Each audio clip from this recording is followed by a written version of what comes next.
ఇంట్లో ఉండి నేను ఈ సినిమాలు ఈ షూటింగ్లు చేసుకుంటూ ఉంటే ఇంట్లో ఉండి నాకు రత్నాల్ లాంటి ఇద్దరు బిడ్డల్నిచ్చినటువంటి నా భార్య ప్రణతికి,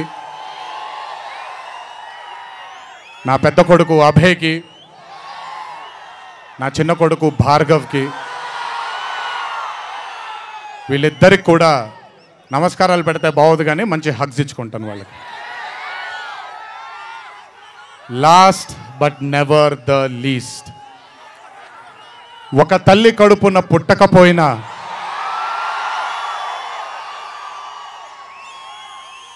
నన్ను కడుపులో పెట్టుకొని నేను చేసిన తప్పుల్ని క్షమిస్తూ నా బాధల్లో నాతో పాటు మీరు భుజాన్ని కలిగించి నా ఆనందంలో మీరు ఆనందాన్ని పంచుకొని నా బాధల్లో మీరు నాతో పాటు కన్నీళ్లు రాల్చి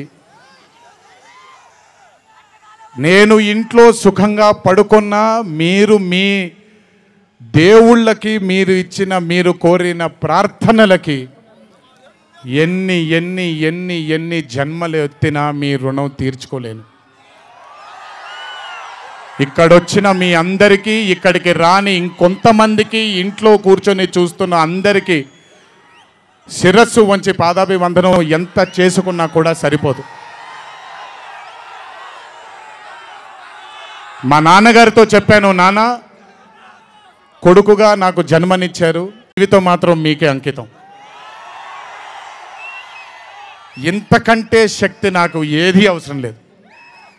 మీ అందరి ప్రేమ పొందాను, మీ అందరి వాత్సల్యం పొందాను, మీ అందరి అభిమానం పొందాను. ఈ జన్మకి ఇది చాలు. ఇంతకంటే నాకేమీ అక్కర్లేదు. జీవితాంతం మిమ్మల్ని ఆనందంగా ఉంచడానికే నా అడుగులు పడుతూ ఉంటాయే తప్ప మిమ్మల్ని బాధ పెట్టడానికి కాదు. ఇంకొకసారి ఈ 25 సంవత్సరాలు నాతో చేదోడు వాదోడుగా ఉన్నందుకు, నాకు వెన్నుముక్కలా ఉన్నందుకు మీ అందరికీ పెద్ద పెద్ద పెద్ద శిరస్సు వంచి పాదాభివందనం.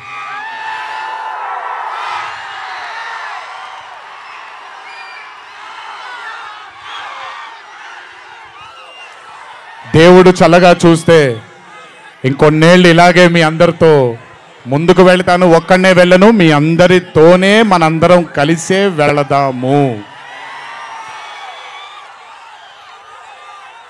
ఆఖరుగా ఒక్క మాట చెప్పాలి మీకు.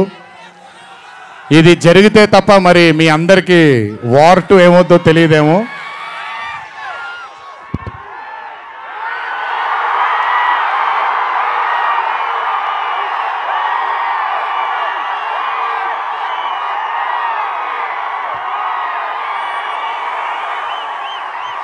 ప్రతిసారి ఒకటెత్తుతాను, ఈసారి 2 ఎత్తాను.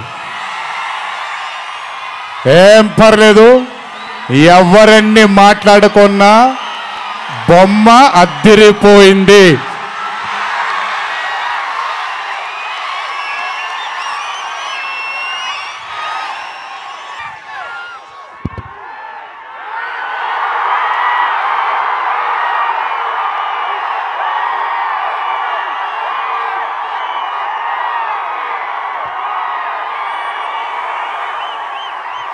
ప్రతిసారి ఒకటెత్తుతాను, ఈసారి 2 ఎత్తాను. ఏం పర్లేదు, ఎవరెన్ని మాట్లాడుకున్నా బొమ్మ అద్దిరిపోయింది.